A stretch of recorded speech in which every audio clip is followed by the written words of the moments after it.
ancient Bible prophecy predicting 2,500 years of history in advance impacts you and I who are living in these end times.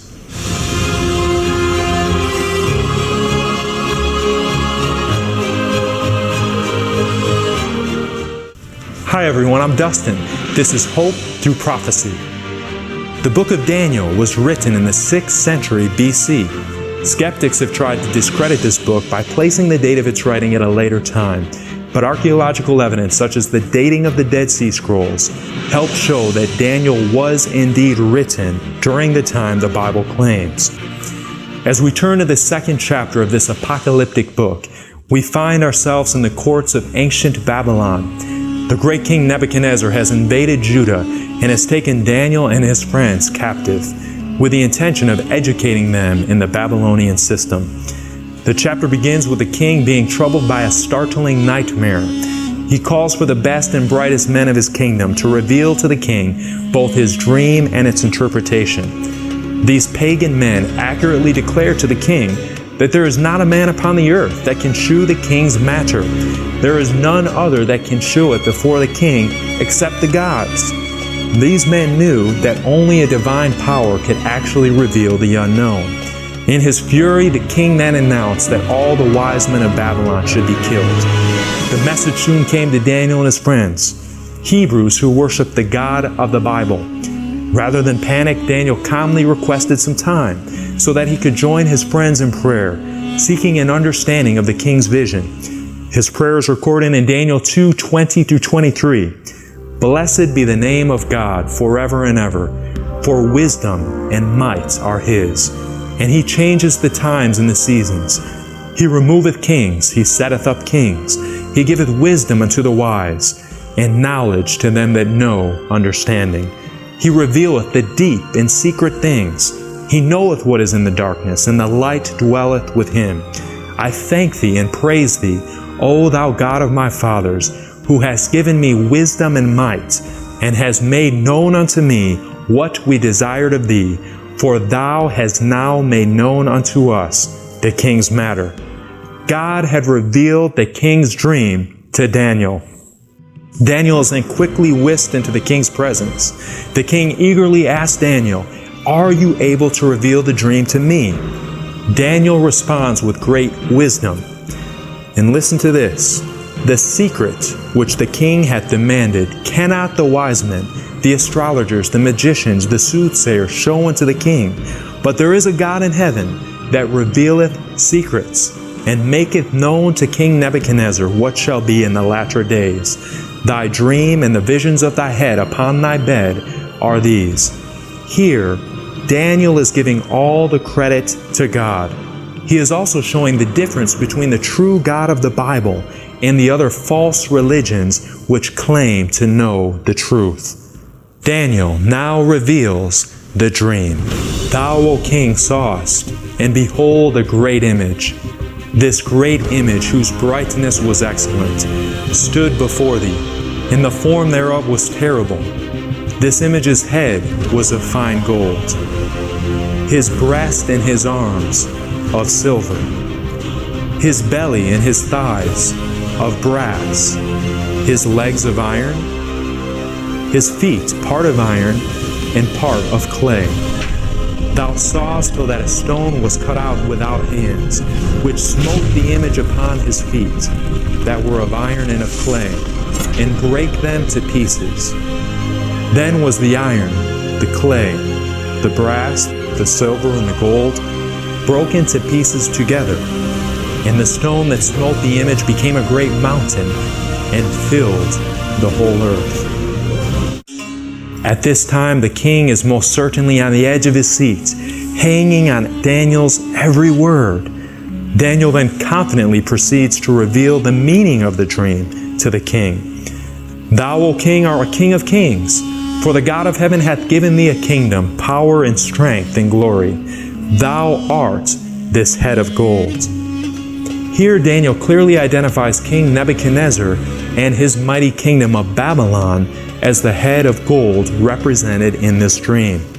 Gold was a fitting symbol for Babylon, as its wealth and greatness were unrivaled in the ancient world. The Greek historian Herodotus notes that Babylon surpasses in splendor any city in the known world. He goes on to describe the outer walls of Babylon to be 320 feet high, 56 miles long, and 80 feet thick, wide enough to race multiple chariots side by side on top of them. Babylon could also boast of the Hanging Gardens, one of the 7 wonders of the ancient world. However, much to the king's dismay, his kingdom would not last forever. Daniel 2:39 reads, "And after thee shall arise another kingdom inferior to thee." The history books are clear that sure enough, Babylon would be overtaken. The Medo-Persian Empire would become the next great world power. Before Medo-Persia would come to power, the Bible identifies this kingdom by name. Daniel 8:20 specifically states the kings of Media and Persia. The Persian army, led by Cyrus the Great, conquered Babylon in 539 BC. Silver was a fitting metal for this kingdom, as Medo-Persia was inferior to Babylon and used silver as a primary mode of currency. Daniel continues to boldly reveal the king's dream by describing the third metal, and another third kingdom of brass, which shall bear rule over all the earth.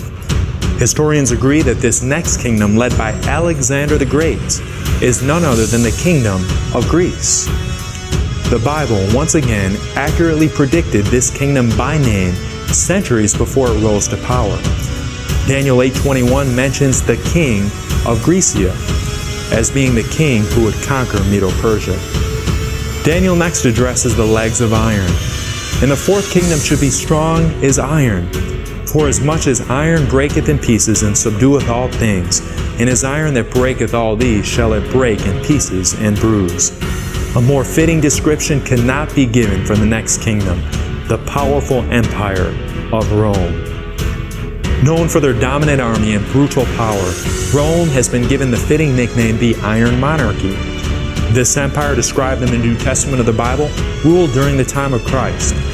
Roman soldiers whipped Jesus with an iron cat of 9 tails, drove iron nails into his innocent hands, and pierced his side with an iron spear. So far, God has revealed the rise and fall of 4 powerful world empires. The history books confirm the accuracy of this amazing prophecy. But Daniel is not finished. He goes on to describe the feet of this great image, and with incredible detail reveals their historical significance. "And whereas thou sawest the feet and toes, part of potter's clay and part of iron, the kingdom shall be divided. And as the toes of the feet were part of iron and part of clay, so the kingdom shall be partly strong and partly broken. And whereas thou sawest iron mixed with miry clay, they shall mingle themselves with the seed of men, but they shall not cleave one to another, even as iron is not mixed with clay." History affirms the Bible account that Rome was not overtaken by a single dominant empire, but was divided into sections.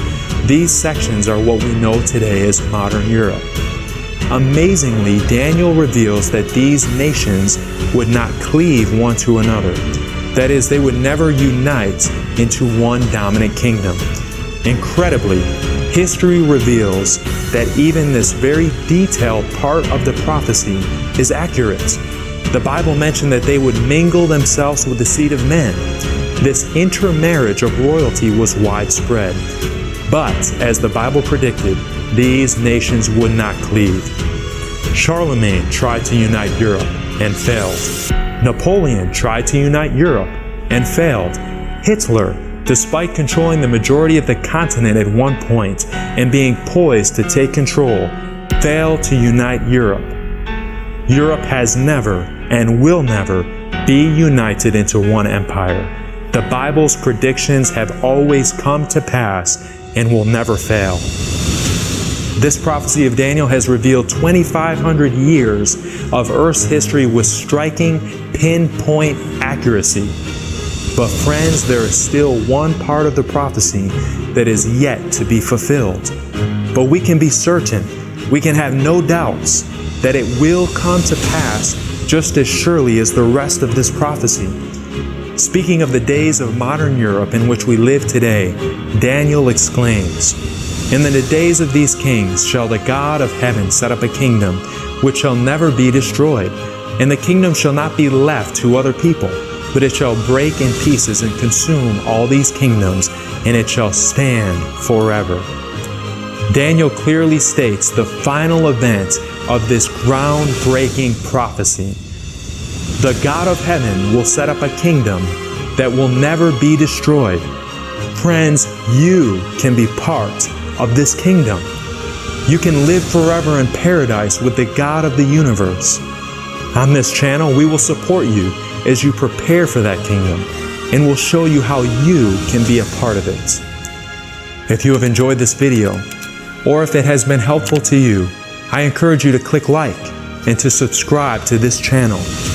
If you would like to learn more about the Bible's teachings and how they apply to your life, I encourage you to continue to watch Hope Through Prophecy.